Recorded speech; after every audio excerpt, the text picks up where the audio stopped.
Hi అండి, అందరూ బాగున్నారా? నేను మీకు ఈరోజు ఒక చిన్న స్టోరీ చెప్పాలనుకుంటున్నాను. అదేంటంటే, ఒక రాజ్యంలో ఒక రాజు మంత్రి ఉంటారు. మంత్రి ఏంటంటే ఏం జరిగినా సరే మన మంచికే అనుకునే ఒక మనస్తత్వం ఉన్న వ్యక్తి. ఒకరోజు ఆ రాజు మంత్రి అడవికి వేటకెళ్తారు. వేటకెళ్ళినప్పుడు వేటాడే ప్రక్రియలో రాజు బొట్టను వెలితికి పడిపోతుంది.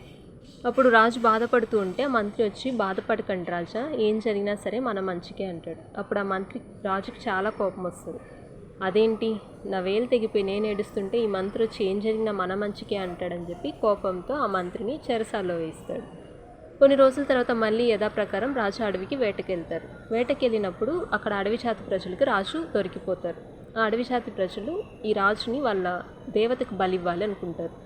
బలివ్వడానికి తీసుకెళ్ళినప్పుడు అందులో ఒక వ్యక్తి ఈ రాజుకు బొట్న వేలు లేకపోవడం చూసి, ఇతనికి ఒక వేలు లేదు కాబట్టి ఇది అసంపూర్ణమైన బలి, మన దేవత దీన్ని అంగీకరించదు అని చెప్తాడు. కాబట్టి వాళ్ళు ఆ రాజును విడిచిపెట్టేస్తారు. విడిచిపెట్టాక రాజు తన రాజ్యానికి వచ్చి వెంటనే చెరసాలకు వెళ్ళి మంత్రిని కలిసి మంత్రిని క్షమించమని అడుగుతాడు. ఆ రోజు నా వేలు తెగిపోయినప్పుడు నువ్వు ఏం జరిగినా మన మంచికే అన్నావు, కానీ నేను వినిపించుకోకుండా నిన్ను చెరసాల్లో వేయించాను, నన్ను క్షమించని అడుగుతారు. వెంటనే ఆ రోజు జరిగింది మొత్తం చెప్తారు.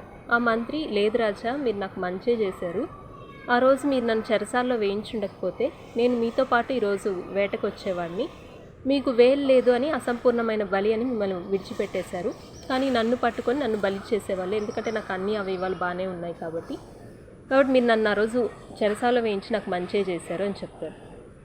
దేవుని వాక్యం సెలవిస్తుంది, దేవుని ప్రేమించు వారికి అనగా ఆయన సంకల్పం చొప్పున పిలువబడిన వారికి మేలు కలుగుటకే సమస్తము సమకూడి జరుగుతున్నవి అని.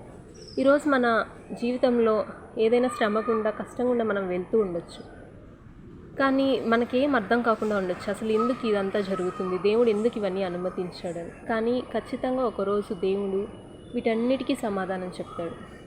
ఆ రోజు మనకు అర్థమవుతుంది, ఓహో, ఆ రోజు నా జీవితంలో ఈ శ్రమను అనుభవించడానికి కారణం ఇదా అని.